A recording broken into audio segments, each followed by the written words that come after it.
Alrighty then, Boneyard Bob here. We're back on the little 4300 Kubota, and Rodney, the rooster, has found me. If you remember an earlier video, I'll show you again there. We've got a little transfer tube going from a pipe junction into the transmission that Bob believes the O-ring is bad on because it's leaking on the transmission side. So we're going to pull that off, get that O-ring swapped. Tell me what you think, Rodney. Once again, the heckler has returned to the video. Anyway, stay tuned. We'll take a look. Okay, then Bob's got his repurposed dog food bag creeper right there. Don't ever throw away your dog food bags. Bob uses those for trash bags. You can cover up intakes if you're working on something or any type of repair, and they great creepers because they kind of that slick plastic bag. Yeah, they work well. Let me show you what we're going to get into here. Right there is our transfer tube that we need to get pulled out. So we got to get these lines off right here and get that slid back. Let's see if we can make it happen.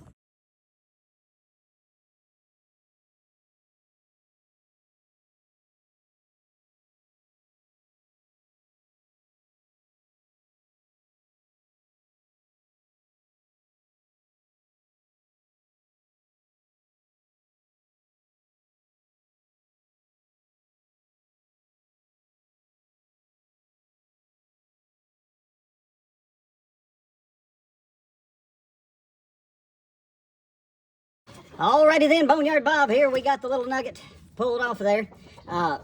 If you really couldn't see, I mean, because I was just speeding through that, obviously. But on the top, once I got these two steel lines loose, remember when you pull those lines off, it's basically called a banjo fitting. So that banjo barrel bolt that goes through there is hollow and the fluid runs through that bolt.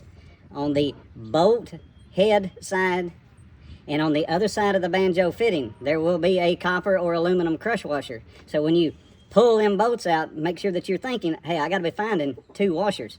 Don't let that thing fly out there somewhere, or you get it cockeyed and try to go jamming back up in there, and then you damage your washer. I'll show you real quick. So this is your banjo bolt. This goes on one side of the steel line, and there's another one. I'm not going to pry it off, but there's one stuck right there too. Okay, Bob's going to reuse these. There wasn't a leak there.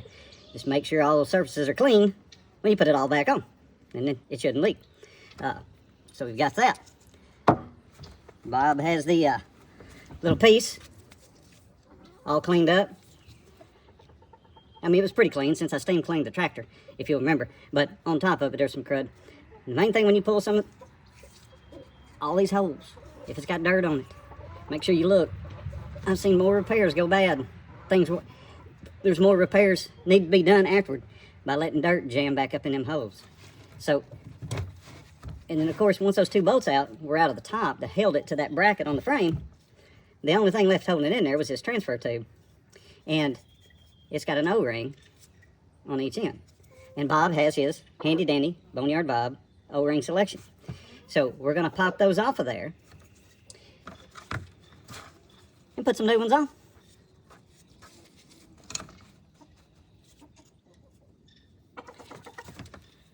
It's called a little O-ring spade.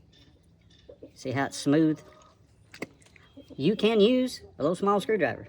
I mean, in the Ecuadorian equation, you can use the tip of a knife. You can use a paper clip to get up underneath that O-ring and try to get it out. These are basically impregnated with some Teflon. They're really smooth, and so they don't cut the O-ring. That's another big part. When you go putting your new O-rings on there, we've got our little handy-dandy cut-off jug. It's got a little hydraulic fluid on there. You want to have them clean, and you want to dip them in your fluid, whether it's oil, hydraulic fluid, or if you're messing with antifreeze or something like that, dip it in a liquid, a little soap if it's in antifreeze. Make that slick so that you don't cut the O-ring, and then when you go to push it back in there, that you don't cut the O-ring. It needs to be lubed. Uno.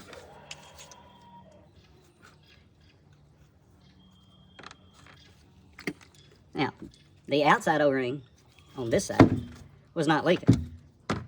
But it's crazy not to put them both in there since we're there. We've already done the labor. It's just one more piece. So,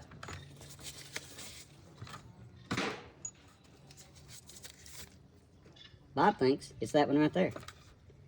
And I think Bob has guessed correctly. I'm going to look through that too. Can you see me? Because I can see you. So there's no dirt in that tube. Just going to shoot a little juju in there just to make sure. Rodney's got his whole crew up underneath my truck. Just waiting. Now, I'm gonna put me a little bit of that oil on that O-ring. And we're gonna just kind of slide her back on.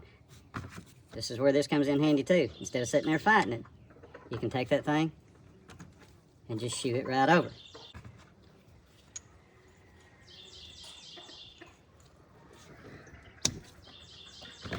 Sweet. Okay.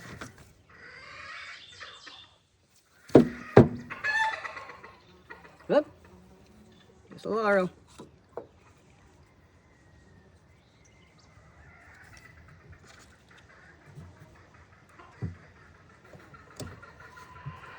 All right, we're ready to go back in. Stay tuned.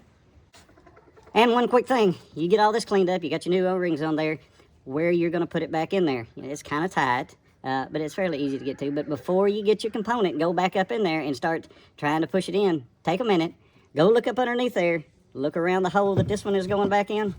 Look at where you're gonna bump the valve, what you gotta do to get it in there. If you got any dirt, you got any grease, you got any crud, straw, all that stuff stuck in there, clean it out now before you get your part back over there. And you get her all good and tidy, and that way, you know, when you hop down there, you can just go, tick.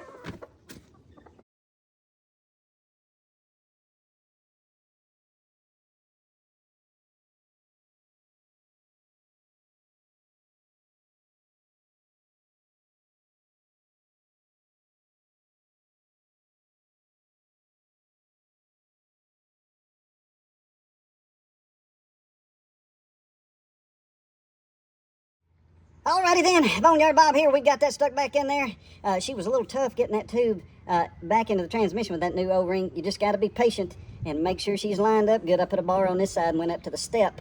There's a little hole in the step so I could put some pressure on that whole body and just kind of move around. And then finally she went right in there. And that's what we're looking for. We went ahead and put a new hydraulic filter on it while we were down there. And that's going to wrap us up on this one. Now Bob's got to put the air filters in it, put a fuel filter on it. We already changed the oil in another video. And now we got to see to it won't start and it ain't charging. It won't start with a key.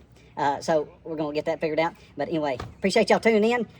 Hope y'all hope anything that I did may have helped you out. If it didn't, I tried. Bob did his best. If not, drop something down there and tell Bob you ain't no good. Whatever the case may be, I appreciate you tuning in, and y'all have a blessed afternoon.